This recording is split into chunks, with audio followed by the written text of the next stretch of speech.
Today we are going to learn 9th Standard Geography Chapter 1 ലോകത്തിന്റെ നെറുകയിൽ എന്ന് പറയുന്ന ചാപ്റ്ററാണ് നമ്മൾ ഇന്നിവിടെ ഡിസ്കസ് ചെയ്യാൻ പോകുന്നത്.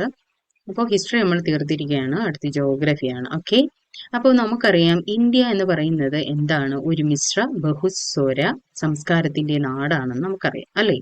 ആദിമകാലം മുതൽക്കേ പല വിദൂര ദേശങ്ങളിൽ നിന്നും ഇവിടേക്ക് ഒരുപാട് പ്രാകൃത ജനവിഭാഗങ്ങളും പിന്നെ പിൽക്കാലങ്ങളിലായി പല വഴി ഇന്നാട്ടിൽ വന്നെത്തുകയും സഹസ്രാബ്ദങ്ങളായി പ്രാകൃത മനുഷ്യരൊക്കെ ഇവിടെ ജീവിക്കുകയും ചെയ്ത അനവധിയായ മനുഷ്യ സമൂഹങ്ങൾ വഴിയാണ് മറ്റൊരു രാജ്യത്തും കാണാൻ കഴിയാത്ത ഈ സാംസ്കാരിക വൈവിധ്യം ഇവിടെ രൂപപ്പെട്ടതെന്ന് നമുക്കറിയാം, അല്ലേ? അപ്പൊ അതുപോലെ തന്നെ ഭാഷ, വേഷഭൂഷാദികൾ, ആചാരങ്ങൾ, ആഘോഷങ്ങൾ, വിശ്വാസ പ്രമാണങ്ങൾ, കൃഷി എന്നിങ്ങനെ നിരവധി രംഗങ്ങളിൽ ഈ വൈവിധ്യം പ്രകടമാണ്. ഇന്ത്യയിലെ ഈ സാംസ്കാരിക വൈവിധ്യത്തിന് പിന്നിൽ നമ്മുടെ രാജ്യത്തിന്റെ ഭൂപ്രകൃതിക്കാണ് ഏറ്റവും വലിയ പങ്കുള്ളത്. അതായത് വടക്കു ഭാഗത്ത് വൻകോട്ട പോലെ രാജ്യത്തിന്റെ അതിരായി നിലകൊള്ളുന്നതാണ് നമ്മുടെ ഉത്തരപർവ്വത മേഖല, അല്ലെ? അത് നമുക്ക് എല്ലാവർക്കും അറിയാം, അല്ലെ? അതിന് തൊട്ടു തെക്കായി ഫലഭൂയിഷ്ടവും വിശാലവുമായ സമതല പ്രദേശമുണ്ട്. പിന്നെ പടിഞ്ഞാറാണെങ്കിൽ മരുപ്രദേശം, മധ്യഭാഗത്താണെങ്കിൽ അതിവിശാലമായ പീഠഭൂമി, കിഴക്കും പടിഞ്ഞാറും ഭാഗങ്ങളിൽ സുദീർഘമായ തീരദേശങ്ങളുണ്ട്. പിന്നെ ഇത് കൂടാതെ ദ്വീപ സമൂഹങ്ങൾ ഇവയൊക്കെ ചേർന്നതാണ് ഇന്ത്യയുടെ ഭൂപ്രകൃതി. അപ്പൊ ഇത് നോക്കി വെക്കുക, ഇന്ത്യയുടെ ഭൂപ്രകൃതി ഏതൊക്കെ ചേർന്നാണ് വരുന്നത്. നമ്മളൊക്കെ കഴിഞ്ഞ വർഷത്തെ ക്ലാസ്സിലൊക്കെ പഠിച്ചിട്ടുണ്ട്, അല്ലെ? കഴിഞ്ഞ വർഷമൊക്കെ നമ്മൾ പഠിച്ചിട്ടുണ്ട്. അപ്പൊ അതുപോലെ തന്നെ ഈ ഭൂപ്രകൃതിയിലെ ഈ വൈവിധ്യവും രാജ്യത്തിന്റെ സവിശേഷമായ സ്ഥാനവും ഇവിടെ മൺസൂൺ കാലാവസ്ഥ അനുഭവപ്പെടുന്നതിന് കാരണമായി തീർന്നിട്ടുണ്ട്. ഇതൊക്കെ ചേർന്ന് നൂറ്റാണ്ടുകളായി ഇന്ത്യയിലെ കൃഷി, അതുപോലെ ജനജീവിതം എന്നിവ ക്രമപ്പെടുത്തിയിരിക്കുന്നു. അതുപോലെ തന്നെ വൈവിധ്യങ്ങൾ ഏറെ ഉണ്ടെങ്കിലും അതിനിടയിൽ ഏകത്വത്തിന്റെ ഒരു നേർത്ത നൂലുകൊണ്ട് ഈ നാടിനെയും ജനങ്ങളെയും ഒന്നിപ്പിക്കുന്ന ഘടകങ്ങളും ഉണ്ട്, അല്ലെ? അപ്പൊ ഇത്തരം കാര്യങ്ങളെല്ലാം ആണ് ഈ ചാപ്റ്ററിൽ നമ്മൾ പറയുന്നത്. ഓക്കെ, അപ്പൊ നമുക്ക് നോക്കാം. Let's begin. ഭൂപ്രകൃതി സവിശേഷതകളുടെ അടിസ്ഥാനത്തിൽ ഇന്ത്യയെ താഴെ പറയും വിധം തരംതിരിക്കാം. അപ്പോൾ ഭൂപ്രകൃതിയുടെ സവിശേഷതകളുടെ അടിസ്ഥാനത്തിൽ ഇന്ത്യയെ നമുക്ക് എങ്ങനെ ഡിവൈഡ് ചെയ്യാമെന്ന് നോക്കാം. ഫസ്റ്റ് വൺ ഉത്തരപർവ്വത മേഖല, സെക്കൻഡ് വൺ ഉത്തരേന്ത്യൻ സമതലം, തേർഡ് വൺ ഉപദ്വീപീയ പീഠഭൂമി, ഫോർത്ത് വൺ ഇന്ത്യൻ മരുഭൂമി, ഫിഫ്ത്ത് വൺ തീര സമതലങ്ങളും ദ്വീപുകളും. ഇതൊക്കെയാണ് നമ്മൾ ഈ ചാപ്റ്ററിൽ ഡിസ്കസ് ചെയ്യാൻ പോകുന്നത്. ഇവിടെ ഒരു മാപ്പ് കൊടുത്തിട്ടുണ്ട്, ഇന്ത്യയുടെ ഭൗതിക ഭൂപടമാണ്. ഇവിടെ എന്തൊക്കെയാണ് കൊടുത്തിട്ടുള്ളത്? അതായത് നദികൾ കൊടുത്തിട്ടുണ്ട്, പർവ്വത നിരകളൊക്കെയാണ് ഈ ഒരു മാപ്പിൽ കൊടുത്തിട്ടുള്ളത്. അത് നോക്കി വെക്കുക. ഓക്കെ, അതുപോലെ തന്നെ ലോകത്തിന്റെ മേൽക്കൂര എന്നറിയപ്പെടുന്നത് ഏതാണ്? പാമീർ പർവ്വത ലോകത്തിൽ എന്നറിയപ്പെടുന്ന ഏതാണ്? പർവ്വതക്കെട്ടിനെയാണ്. അപ്പോൾ ഈ പാമീർ പർവ്വതക്കെട്ടിൽ നിന്നും ഉത്ഭവിച്ച് കിഴക്ക് പൂർവാചൽ വരെ വ്യാപിക്കുന്ന നിരവധി പർവ്വത നിരകൾ ചേർന്നതാണ് ഇന്ത്യൻ ഉപഭൂഖണ്ഡത്തിന്റെ വടക്ക്, അതുപോലെ തന്നെ വടക്ക് കിഴക്കൻ അതിരായ ഉത്തരപർവ്വത മേഖല എന്ന് ഓർത്തു വയ്ക്കുക. ഇവിടെ നിന്ന് 2 ക്വസ്റ്റ്യൻ ചോദിക്കാം. അതായത് ലോകത്തിന്റെ മേൽക്കൂര എന്നറിയപ്പെടുന്നത് ഏതാണ്? നമ്മുടെ പാമീർ പർവ്വതമാണ് ലോകത്തിന്റെ മേൽക്കൂര എന്നറിയപ്പെടുന്നത്. ഈ പാമീർ പർവ്വതക്കെട്ടിൽ നിന്ന് ഉത്ഭവിച്ച് കിഴക്ക് പൂർവാചൽ വരെ വ്യാപിക്കുന്ന നിരവധി പർവ്വത നിരകൾ ചേർന്നതാണ് ഇന്ത്യൻ ഉപഭൂഖണ്ഡത്തിന്റെ ഏത് ഭാഗം എന്ന് പറയുന്നത്? വടക്ക്, അതുപോലെ തന്നെ വടക്ക് കിഴക്കൻ അതിരായ ഉത്തരപർവ്വത മേഖല എന്ന് ഓർത്തു വയ്ക്കുക. അതുപോലെ തന്നെ താരതമ്യേന പ്രായം കുറഞ്ഞതും ഉയരമേറിയതുമാണ് ഈ പർവ്വത നിരകൾ എന്ന് പറയുന്നത്. ശിലാപാളികൾക്ക് വലനം സംഭവിച്ച് രൂപപ്പെട്ട മടക്കു പർവ്വതങ്ങളാണ് ഈ പർവ്വത നിരകൾ എന്ന് പറയുന്നത്. പടിഞ്ഞാറ് സിന്ധു നദി മുതൽ കിഴക്ക് ബ്രഹ്മപുത്ര നദി വരെ ഏകദേശം എത്ര കിലോമീറ്റർ ആണ്? 2400 കിലോമീറ്റർ നീളത്തിൽ വ്യാപിച്ചു കിടക്കുന്ന ഉത്തരപർവ്വത മേഖലയ്ക്ക് 150 മുതൽ 400 കിലോമീറ്റർ വരെ വീതി ഉണ്ട്. അപ്പൊ ഉത്തരപർവ്വത മേഖലയ്ക്ക് എത്രയാണ് വീതി എന്ന് ചോദിച്ചാൽ എത്രയാണ്? 150 മുതൽ 400 കിലോമീറ്റർ വരെ വീതിയാണ് ഉത്തരപർവ്വത മേഖലയ്ക്കുള്ളത്. അത് ഓർത്തു വെക്കുക.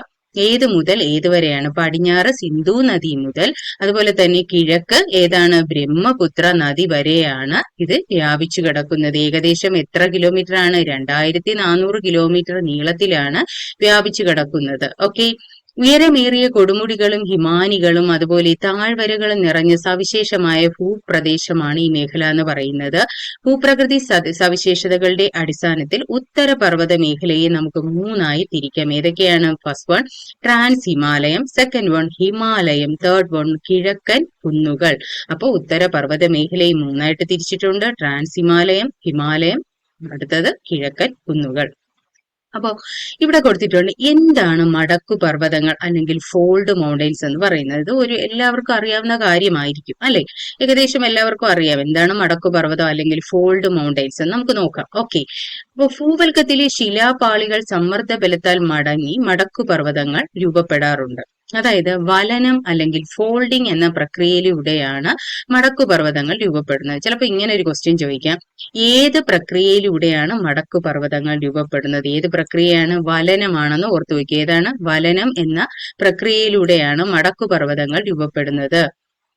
അതുപോലെ തന്നെ ഇങ്ങനെ ചോദിക്കാം, ഭൂവൽക്കത്തിലെ ശിലാപാളികൾ സമ്മർദ്ദ ബലത്താൽ മടങ്ങി എന്ത് രൂപം കൊള്ളുന്നു എന്ന് ചോദിച്ചാൽ എന്താണ്? നമ്മുടെ മടക്ക് പർവ്വതങ്ങൾ അല്ലെങ്കിൽ ഫോൾഡ് മൗണ്ടൈൻസ് ആണ് രൂപം കൊള്ളുന്നത്. ഹിമാലയം, ആൽപ്സ് തുടങ്ങിയ പർവ്വത നിരകൾ ഇത്തരത്തിൽ. അപ്പൊ മടക്ക് പർവ്വതങ്ങൾ ചിലപ്പോൾ ഇങ്ങനെ അറിയാം, പ്രധാനപ്പെട്ട മടക്ക് പർവ്വതങ്ങൾ ഏതൊക്കെയാണ്? ഈ കൂട്ടത്തിൽ ഏതാണ് മടക്കു പർവ്വതങ്ങൾക്ക് ഉദാഹരണം എന്ന് ചോദിച്ചാൽ ഏതാണ്? ചിലപ്പോൾ ഹിമാലയം തന്നിട്ടുണ്ടാവാം, ചിലപ്പോൾ ആൽപ്സ് തന്നിട്ടുണ്ടാവാം. അപ്പൊ ഏതാണ് ഹിമാലയം അല്ലെങ്കിൽ ആൽപ്സ് എന്ന് ഓർത്തു വെക്കുക. അപ്പൊ അതൊക്കെ മനസ്സിലായല്ലോ, understood? Okay, next we will discuss about എന്താണെന്ന് നമുക്ക് നോക്കാം അടുത്തത്. ഓക്കെ, അതായത് ഭൂരൂപങ്ങൾ എന്ന് പറയുന്നത് എന്താണ്? സമുദ്രനിരപ്പിൽ നിന്നും ശരാശരി 900 മീറ്ററിന് മുകളിൽ ഉയരമുള്ള ഭൂരൂപങ്ങൾ പൊതുവെ പർവ്വതങ്ങൾ എന്നാണ് അറിയപ്പെടുന്നത്. അപ്പോൾ പർവ്വതങ്ങൾ എന്താണെന്ന് ഓർത്തു വയ്ക്കുക. എന്താണ്? സമുദ്രനിരപ്പിൽ നിന്നും ശരാശരി 900 മീറ്ററിൽ മുകളിൽ ഉയരമുള്ള ഭൂരൂപങ്ങളെയാണ് പർവ്വതങ്ങൾ എന്ന് അറിയപ്പെടുന്നതെന്ന് ഓർത്തു വയ്ക്കുക. അപ്പൊ ദാ ഇവിടെ ഹിമാലയ പർവ്വത നിരകളും അതുപോലെ തന്നെ ഭൂപ്രകൃതി വിഭാഗങ്ങൾ ഇവിടെ കൊടുത്തിട്ടുണ്ട്. ഇവിടെ കൊടുത്തിട്ടുള്ള എന്താണ്? ട്രാൻസ് ഹിമാലയം ഏതാണ്? ഹിമാലയത്തിൽ ഉൾപ്പെടുന്നത് ഏതൊക്കെയാണ്? കിഴക്കൻ കുന്നുകൾ ഏതൊക്കെയാണ്? അത് നോക്കി വെക്കുക. അപ്പോ അതുപോലെ തന്നെ ഉത്തരപർവ്വത ഉത്തരപർവ്വത മേഖലയിലെ 3 വിഭാഗങ്ങളിൽ ഉൾപ്പെടുന്ന പർവ്വത നിരകൾ ഏതെല്ലാമെന്ന് നമ്മൾ ഈ ഭൂപടത്തിൽ നിന്ന് നമുക്ക് മനസ്സിലാക്കാം അല്ലെ? അപ്പൊ ട്രാൻസ് ഹിമാലയ ഏതൊക്കെയാണ്? ഹിമാലയ ഏതൊക്കെയാണ്? കിഴക്കൻ കുന്നുകൾ ഏതൊക്കെയാണെന്ന് നിങ്ങൾ നോക്കി വെക്കുക. ഓക്കെ, അതുപോലെ തന്നെ ഉത്തരപർവ്വത മേഖലയിൽ ഉൾപ്പെടുന്ന പ്രധാന പർവ്വത നിരകൾ അവയുടെ സ്ഥാനവുമാണ് ഈ മാപ്പിൽ കൊടുത്തിട്ടുള്ളത്. അത് നല്ലപോലെ നോക്കി വെക്കുക. ഓക്കെ, അപ്പോ അടുത്തത് ഏറ്റവും വടക്ക് കാണപ്പെടുന്നതാണ് ഏത്? നമ്മുടെ ട്രാൻസ് ഹിമാലയം അല്ലെങ്കിൽ ടിബറ്റൻ ഹിമാലയം എന്ന് അറിയപ്പെടുന്നത്. അപ്പൊ ടിബറ്റൻ ഹിമാലയം എന്നറിയപ്പെടുന്നത് ഏതിനെയാണെന്ന് ചോദിച്ചാൽ ഏതിനെയാണ്? ട്രാൻസ് ഹിമാലയത്തെയാണ് ടിബറ്റൻ ഹിമാലയം എന്ന് അറിയപ്പെടുന്നത്. ഇത് ശരാശരി 3000 മീറ്റർ ഉയരമുള്ള ട്രാൻസ് ഹിമാലയത്തിന് ഏകദേശം 40 കിലോമീറ്റർ വീതിയും 965 കിലോമീറ്റർ നീളവും ഉണ്ട്. അത് ഓർത്തു വെക്കുക. ചിലപ്പോ ഇങ്ങനെ ചോദിക്കുക, ശരാശരി 3000 മീറ്റർ ഉയരമുള്ള ട്രാൻസ് ഹിമാലയത്തിന് ഏകദേശം 40 കിലോമീറ്റർ വീതിയും 965 കിലോമീറ്റർ നീളവും ഉണ്ട് എന്ന് ഓർത്തു വെക്കുക. അതുപോലെ തന്നെ കാരക്കോറം നിര ഹിമാലയ പർവ്വതത്തെ പാമീർ പർവ്വതക്കെട്ടുമായി ബന്ധിപ്പിക്കുന്നു. അല്ലെങ്കിൽ ചിലപ്പോൾ ഇങ്ങനെ ചോദിക്കാം, ഏത് പർവ്വത നിരയാണ് ഹിമാലയ പർവ്വതത്തെ പാമീർ പർവ്വതക്കെട്ടുമായി ബന്ധിപ്പിക്കുന്നതെന്ന് ചോദിച്ചാൽ ഏതാണ്? കാരക്കോറം നിര. ഏതാണ്? കാരക്കോറം നിരയാണ് ഹിമാലയ പർവ്വതത്തെ പാമീർ പർവ്വതക്കെട്ടുമായി ബന്ധിപ്പിക്കുന്നത് എന്ന് ഓർത്തു വെക്കുക. അടുത്തത് ഈ ട്രാൻസ് ഹിമാലയത്തിന് തെക്കായി കിഴക്കോട്ട് വ്യാപിക്കുന്ന 3 സമാന്തര പർവ്വതങ്ങളുണ്ട്. അതൊക്കെ ഏതൊക്കെയാണ്? ഹിമാദ്രി, ഹിമാചൽ, സിവാലിക് എന്നിവയാണ് സമാന്തര പർവ്വത നിരകൾ. അപ്പോൾ സമാന്തര പർവ്വത നിരകൾ ഏതൊക്കെയാണ്? ഹിമാദ്രി, ഹിമാചൽ, സിവാലിക്. ഇത് ഓർത്തു വെക്കുക. ഇവ 3ഉം കൂടി ചേരുമ്പോഴാണ് എന്തുണ്ടാകുന്നത്? നമ്മുടെ ഹിമാലയം ഉണ്ടാകുന്നത്. അപ്പോൾ ഹിമാദ്രിയും ഹിമാചലും സിവാലിക്കും ചേരുമ്പോഴാണ് ഹിമാലയം ഉണ്ടാകുന്നത് എന്ന് ഓർത്തു വെക്കുക. അപ്പോൾ ഇതിന്റെ സമാന്തര പർവ്വത നിരകൾ ഏതൊക്കെയാണ്? ഹിമാദ്രി, ഹിമാചൽ, സിവാലിക്. ഓക്കെ, അതുപോലെ തന്നെ ഹിമാലയ നിരകളിൽ ഏറ്റവും തെക്കായുള്ളതും ഗംഗാ സമതലത്തിന് അതിരായി നിലകൊള്ളുന്നതുമായ സിവാലിക് നിരയ്ക്ക് ഏകദേശം 60 മുതൽ 150 കിലോമീറ്റർ വരെ വീതി ഉണ്ടെന്നാണ് പറയുന്നത്. അപ്പൊ എത്രയാണ്? 60 മുതൽ 150 കിലോമീറ്റർ വരെയാണ് സിവാലിക് പർവ്വത നിര. ഹിമാലയത്തിന്റെ ഏറ്റവും പുറമെയുള്ള ഭാഗമായതിനാൽ ഈ സിവാലിക് നിര എന്ന് പറയുന്നത് ഏറ്റവും പുറമെയുള്ള ഭാഗമാണ്. ഈ നിരയെ ഔട്ടർ ഹിമാലയ എന്നും പറയുന്നു. അതായത് സിവാലിക് നിരയെ എന്തെന്ന് അറിയപ്പെടുന്നു? ഔട്ടർ ഹിമാലയ. ചിലപ്പോൾ അങ്ങനെ ചോദിക്കാം, ഔട്ടർ ഹിമാലയം എന്നറിയപ്പെടുന്നത് ഏത് ഭാഗമാണ്, അല്ലെങ്കിൽ ഏത് നിരയാണ്, പർവ്വത നിരയാണെന്ന് ചോദിച്ചാൽ ഏതാണ്? സിവാലിക് നിരയാണെന്ന് ഓർത്തു വെക്കുക. അതുപോലെ ഇത് കൂടാതെ തന്നെ സിവാലിക്കിന് വടക്കായി സമുദ്രനിരപ്പിൽ നിന്നും 3500 മുതൽ 4500 മീറ്റർ വരെ ശരാശരി ഉയരമുള്ള പർവ്വത നിരയെയാണ് ഹിമാചൽ എന്നറിയപ്പെടുന്നത്. അപ്പൊ എന്താണ് ഹിമാചൽ? സിവാലിക്കിന് വടക്കായാണ് സമുദ്രനിരപ്പിൽ നിന്നും 3500 മുതൽ 4500 മീറ്റർ വരെ ശരാശരി ഉയരമുള്ള പർവ്വത നിരയാണ് ഹിമാചൽ എന്നറിയപ്പെടുന്നത്. ഓക്കെ, അടുത്തത് ലെസ്സർ ഹിമാലയം എന്നറിയപ്പെടുന്ന ഈ നിരയ്ക്ക് ഏകദേശം 60 മുതൽ 80 കിലോമീറ്റർ വരെ വീതിയുണ്ട്. ചിലപ്പോൾ ഇതൊക്കെ കറക്റ്റ് ആയിട്ട് പഠിച്ചു വെക്കണം. അപ്പോൾ ഇതിന് ഹിമാചലിനെ എന്തെന്നും അറിയപ്പെടുന്നു? ലെസ്സർ ഹിമാലയം എന്നും അറിയപ്പെടുന്നു. അപ്പൊ ലെസ്സർ ഹിമാലയം എന്നറിയപ്പെടുന്ന ഭാഗം ഏതെന്ന് ചോദിച്ചാൽ ഏതാണ്? ഹിമാചൽ. സിവാലിക്കിനെ അറിയപ്പെടുന്ന മറ്റൊരു പേരാണ് ഔട്ടർ ഹിമാലയം എന്നും ഓർത്തു വെക്കുക. അപ്പൊ ഇത് കൂടാതെ ഗ്രേറ്റർ ഹിമാലയം, ഇന്നർ ഹിമാലയം എന്നീ പേരുകളിൽ കൂടി അറിയപ്പെടുന്ന ഹിമാദ്രി. അപ്പോ ഹിമാദ്രിയെ ഏതൊക്കെ പേരുകളിൽ അറിയപ്പെടുന്നു? ഗ്രേറ്റർ ഹിമാലയം അല്ലെങ്കിൽ ഇന്നർ ഹിമാലയം എന്നറിയപ്പെടുന്നത് ഹിമാദ്രിയാണെന്ന് ഓർത്തുവെക്കുക. സമുദ്രനിരപ്പിൽ നിന്നും ഏകദേശം 6100 മീറ്ററിന് മുകളിൽ ഉയരമുള്ള പർവ്വത നിരയാണ് ഏതെന്നറിയപ്പെടുന്ന ഹിമാദ്രി. ഏകദേശം 25 കിലോമീറ്ററുമാണ് ഇതിന്റെ വീതി. മഞ്ഞു മൂടപ്പെട്ട പർവ്വതങ്ങളെ ആണ് ഹിമാദ്രി എന്നറിയപ്പെടുന്നത്. ലോകത്തിലെ ഉയരമേറിയ മിക്ക കൊടുമുടികളും കാണപ്പെടുന്നത് ഈ നിരയിലാണ്. അപ്പൊ ഹിമാദ്രിയുടെ ഭാഗത്താണ് ലോകത്തിലെ ഉയരമേറിയ മിക്ക കൊടുമുടികളും കാണപ്പെടുന്നത് എന്ന് ഓർത്തുവെക്കുക. അപ്പൊ ഇത് ഇത്ര ഇമ്പോർട്ടന്റ് ആണ്, നല്ലപോലെ പഠിക്കുക. ഹിമാദ്രി അറിയപ്പെടുന്ന മറ്റുള്ള പേരെന്താണ്? ഗ്രേറ്റർ ഹിമാലയം, ഇന്നർ ഹിമാലയം. ഓക്കെ, അത് എത്ര കിലോമീറ്റർ ആണ് അതിന്റെ വീതി എന്നറിയപ്പെടുന്നത്, അത് നോക്കി വെക്കുക. ഓക്കെ, അടുത്തത് next we will discuss about എന്താണ് ശിലാമണ്ഡല ഫലകങ്ങൾ അല്ലെങ്കിൽ ടെക്ടോണിക് പ്ലേറ്റ്സ് എന്ന് നമുക്ക് നോക്കാം. എന്താണ് ടെക്ടോണിക് പ്ലേറ്റ്സ്? അതായത് ഭൂവൽക്കവും മാന്റിലിന്റെ മുകൾ ഭാഗവും ചേർന്നതാണ്. അതായത് ഭൂവൽക്കം എന്തെന്ന് നമുക്കറിയാം. അപ്പോൾ ഭൂവൽക്കവും മാന്റിലിന്റെ മുകൾ ഭാഗവും ശിലാമണ്ഡലം ക്കുക. അപ്പൊ എന്താണ് ശിലാമണ്ഡലം? അല്ലെങ്കിൽ ഇങ്ങനെ ചോദിക്കാം, ഭൂവൽക്കവും മാന്റിലിന്റെയും മുകൾ ഭാഗവും. ഇത് മിക്കവാറും ക്വസ്റ്റ്യൻ ചോദിച്ചു കണ്ടിട്ടുണ്ട്. മുകൾ ഭാഗവും ചേർന്ന ഭാഗത്തെ അറിയപ്പെടുന്ന പേരെന്താണ്? എന്താണ്? ശിലാമണ്ഡലം. ഓക്കെ, ശിലാമണ്ഡലം ചെറുതും വലുതുമായ കഷ്ണങ്ങളായാണ് നിലകൊള്ളുന്നത്. അനേകായിരം കിലോമീറ്റർ വിസ്തൃതിയും അതുപോലെ ഏകദേശം 100 കിലോമീറ്റർ വരെ കനവുമുള്ള ഈ ശിലാമണ്ഡലങ്ങളെയാണ് ശിലാഫലകങ്ങൾ എന്ന് വിളിക്കുന്നത്. അപ്പോ ശിലാമണ്ഡല ഫലകങ്ങൾ എന്താണെന്ന് വായിച്ചു വെക്കുക. എന്താണ് ശിലാമണ്ഡലം? എന്താണ് ശിലാമണ്ഡല ഫലകങ്ങൾ?